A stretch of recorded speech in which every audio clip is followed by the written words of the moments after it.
नमस्कार. आज आपण आलो आहोत उमरगा येथे. उमरगा येथील इंद्रधनु वृद्ध सेवा केंद्र. आज इथं 75 वर्षाचे एक वृद्ध आजी आपण त्यांना भेट घेतोय. त्यांच्यावर जो अन्याय झाला आहे तो कोणता अन्याय झाला आहे ते आपण जाणून घेऊ. आज जळकोट येथील महाराष्ट्र ग्रामीण बँक येथे आजीनं एफडी केली होती. जी तळ्याची रक्कम आली होती ती एफडी केली होती, परंतु ती एफडी बँकेनं जॉईंट अकाउंट करून मुलाचं त्याच्यामध्ये आजीला जो मिळणारी रक्कम आहे ती रक्कम काढता येत नाही. आजीच्या दवाखान्यासाठी असेल किंवा आज त्यांना मुलं सांभाळत नाहीत, त्यांना जी रक्कम लागणारी आहे ती बँकेनं त्यांच्यावर खूप मोठा अन्याय केला आहे. आज या वयामध्ये 75 वयामध्ये आजीवर एवढा मोठा अन्याय, त्यांचं स्वातंत्र्य आहे ते बँकेतून रक्कम बी सुद्धा काढू शकत नाही. त्यांच्या स्वतःची रक्कम, कष्टाची रक्कम, त्यांच्या पतीच्या निधनानंतर जे ह्यांना सहारा होता तो सहारा ते मुलं सुद्धा सांभाळत नाहीत. आज ह्या आजीची व्यथा जाणून घेऊ. आजी नमस्कार. नेमकं काय झालंय तुमच्या बाबतीत? बँकेनं काय अन्याय केला आहे? बँकेनं मुलांना लगट होऊन केलेत. हा, आपण तुमचं नाव काय आहे आजी पहिलं? सिंधुबाई वसंतराव पाटील. तर तुम्ही म्हणजे राहायला कुठं होतं, म्हणजे मूळ तुमचं गाव कोणतं? जळकोट पशी हंगरग. जळकोट जवळ हंगरगा गाव. हा. तर मग तुम्ही बँकेत ही रक्कम कुठली होती काय? हे रक्कम माझं शेत तलावात गेल्यामुळं हे रक्कम भेटले. तलावात गेल्यामुळे शेताची म्हणजे रक्कम भेटली. भेटले. मग भेटल्यानंतर तुम्ही कोणत्या बँकेत ठेवलं होतं ती रक्कम? ग्रामीण बँकेत. ग्रामीण बँकेत शाखेत ठेवलेली होती रक्कम. मग ग्रामीण बँकेत जी रक्कम ठेवली होती मग त्या ठिकाणी तुम्ही काढायला गेल्यानंतर रक्कम एफडी तुमच्या नावाने ठेवली होती का? हा, एफडी माझ्या नावाने. मग आज किंवा काल तुम्ही जेव्हा एफडी काढायला गेलात त्यावेळी काय प्रकार घडला तुमच्यासोबत? एफडी काढायला गेलं तर जॉईंट आहे म्हटले. आम्हाला तर ओळखू आलं, मुलानं केलंय. मग मुलाला त्यांचा तुमचा नेमका हिस्सा दिला नाही का आता पण? नाही, मी मुलाला आणि आमच्या मालकाचं सुद्धा पैसे काढून घेतले. म्हणजे मुलाला मिळाला होता हिस्सा? हिस्सा मिळाले, मुलीला मिळाला नाही. मुलीला मिळाला नाही, मुलाला मिळाला. तरी देखील मुलाने तुमची जी रक्कम आहे त्या सुद्धा रकमेला तुम्हाला आडकाठात ठेवलाय. आडकाठात ठेवलाय. मग तुमचा मुलगा किती वर्षापासून तुम्हाला सांभाळत नाही? मला 15 वर्ष झालं सांभाळत नाही. म्हणजे तुम्ही त्या मुलाच्या घरी राहतच नाहीत? नाही, शेत सोडलं, घर सोडलं, मुलाला सगळं सोडलं. मुलासाठी किती एकर जमीन म्हणजे ठेवलेली आहे तुम्ही ते? आता बघा 14 एकर गेली आहे. हा, आणि आता 4 एकर उरले. 14 एकर जमीन तळ्यामध्ये गेली. मग ते मुलालाच तुम्ही ते रक्कम जी आहे ती मुलाला दिली, तरी देखील मुलगा आणि सून तुम्हाला सांभाळत नाही. मग आज तुम्हाला ह्या वयामध्ये इंद्रधनु या वृद्धाश्रम मध्ये यावं लागलं. किती वर्षापासून तुम्ही ह्या आश्रम मध्ये आहात? आता 8 महिने झाले. 8 महिने झाले या आश्रम मध्ये आहात. मग कोणी सांभाळत नाही तुम्हाला? मग मुलांनी काय प्रयत्न केला का तुम्हाला बोलवण्याचा वगैरे? त्यानं इकडं आलं नाही माझ्याकडे. मग आता जी रक्कम तुमच्या दवाखान्यासाठी किंवा तुम्हाला जो लागणारा खर्च आहे या वयामध्ये, त्या रक्कम तुम्ही काढण्यासाठी तुमच्या जे हक्काचे पैसे आहेत ते ग्रामीण बँक मध्ये गेल्यानंतर काय प्रकार घडला नेमका?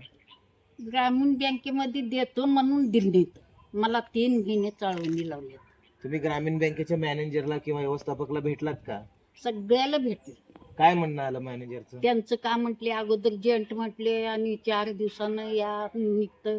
असं मी 30,000 खर्च केले ते बँकेला जायलाच 30,000 तुमचा खर्च आला. म्हणजे काय दुर्दैव आहे की तुमचे पैसे काढण्यासाठी तुम्हालाच खर्च करावा लागत आहे. तर मग तुम्ही परत ह्याच्यानंतर कुठं पोलीस स्टेशनला वगैरे तक्रार केली का? काय झालं? केलं. हा, दाद घेतले मी. काय म्हणण्यात आलं पोलीस स्टेशनला? पोलीस स्टेशनला म्हणजे एफआरच फाडले नाहीत त्यांनी. किंवा त्यांना मॅनेजरची चौकशी वगैरे काय केली नाही का? मॅनेजरला काल केले पण ते सुद्धा सक्सेस झाले. तर मग आजी तुम्ही त्या बँकेत भेटला, व्यवस्थापकला भेटल्यानंतर तरी सुद्धा त्या व्यवस्थापकनं दाद घेतली नाही. त्यावेळी मग तुम्हाला कुणाच्या तर मदतीने पोलीस स्टेशनला गेलात का? जिल्हा अधिकारी कार्यालयाला गेलात का? कुठला अर्ज केलात का? पोलीस स्टेशन झालं, उस्मानाबादला गेले. ते का ते जिल्हाधिकारी कार्यालयाला गेलात? हा. ते गेले, त्यांनी म्हटले 16 तारखेच्या पुढे या. 16 तारखेनंतर या. हा. मॅडम भेटते ते. हम्म. मग ह्याच्यानंतर तुम्हाला जर न्याय नाही भेटला तर तुम्ही कोणतं पाऊल उचलणार? मला तर आता काय उचलणार, जे करू आता लेख म्हणजे करू तुम्ही लागल्या. उपोषण करणार का कुठं काय, मग कुणाला दाद मागणार, कुणाकडे न्याय मागण्यासाठी जाणार? आज तुमच्या स्वतःच्या हक्काचे पैसे तुमच्या ह्या 75 वर्षात तुमच्या ह्या, जर तुम्हाला वृद्धाश्रम मध्ये राहावं लागतंय, तुम्हाला मुलं सांभाळत नाहीत, तर मग तुम्ही कोणाकडे न्याय मागणार नेमकं?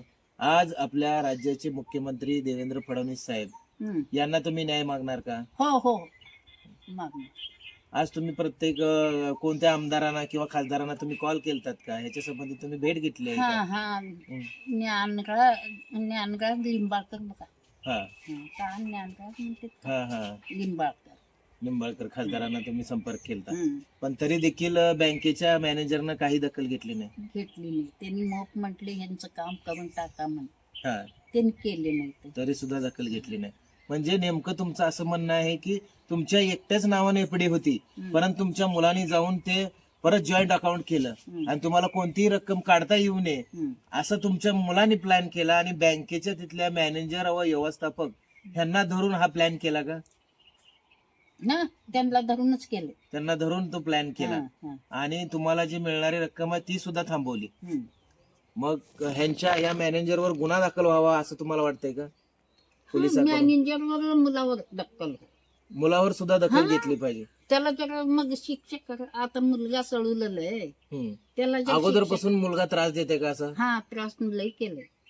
कशामुळे? म्हणजे पहिला पैशासाठी किंवा प्रॉपर्टीसाठी? अगोदरपासून त्या घरला आल्यापासून 3 वर्ष चांगलं होतं. सून आल्यापासून, सून आल्यावर बिघडलं. सून आल्यापासून तुम्हाला त्रास देणं चालू आहे, आणि गेली 15 वर्ष झालं तुम्हाला कोणी सांभाळत नाही? नाही. हा. माझा 8 महिने झालं तुम्ही इथं इंद्रधनु वृद्धाश्रम मध्ये आलं. याच्या अगोदर तुम्ही कुठं राहत होता?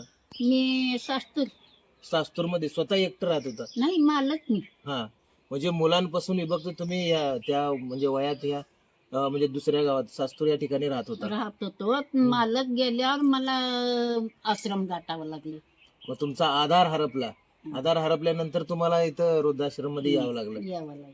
मग त्यावेळी सुद्धा मुलांनी प्रयत्न केला नाही का तुम्ही घरी यावं? त्यानं मुलांना माझ्याकडे मालकाचं पाय मोडलं तर त्यानं बघायला सुद्धा आलं नाही. म्हणजे आजच्या काळात एवढं निष्ठुर मुलं झाले आहेत की म्हणजे आई बापांना त्रास झाल्यानंतर, दवाखाना झाल्यानंतर सुद्धा भेटायला आले. त्यानं बघायला आलं नाही. मग ते कडू घास कसं खाऊ घालावं म्हणून ते मग गावातले लोक का म्हटले, फोन करा, आलं तर येईल, न आलं तर न येईल, आलं तर नेईल, नाही आलं तर इथं माती करू. सास्तूर मधले लोक म्हटले. मग नंतर ना त्याच्या वडिलाच्या ह्याला आला नाही? म्हणजे मग फोन लावल्यावर आला. फोन लावल्यावर येऊन मग त्यानं गाड्या घेऊनच आला, 2 गाड्या. मडण नेलं, माती केलं. म्हणजे त्याच्यानंतर तुमच्याकडे काही म्हणजे त्यांनी घरी जाण्यासाठी वगैरे काही म्हणजे तुम्हाला बोललं नाही घरी चला किंवा काही करा? नाही, नेलं की माती करताना नेलं. मग माती केल्यावर मग 1-4 दिवस चांगलं होतं, आणि करायचंच करूया. परत तुम्हाला त्रास द्यायला त्यामुळं मग तुम्ही वृद्धाश्रमला गाठलं. मग आज गेले 8 महिने झाले तुम्ही वृद्धाश्रम मध्ये राहताय. तर आज आपण एक 75 वर्षाचे वृद्ध महिला आहेत, आपले आजी समान, त्यांच्या आज व्यथा जाणून घेतलेली आहे. तर लवकरात लवकर महाराष्ट्र ग्रामीण बँक जळकोट यांनी या आजीची व्यथा आमच्या चॅनल मार्फत ऐकून त्यांची लवकरात लवकर समस्या सोडवावी हीच विनंती. जय महाराष्ट्र.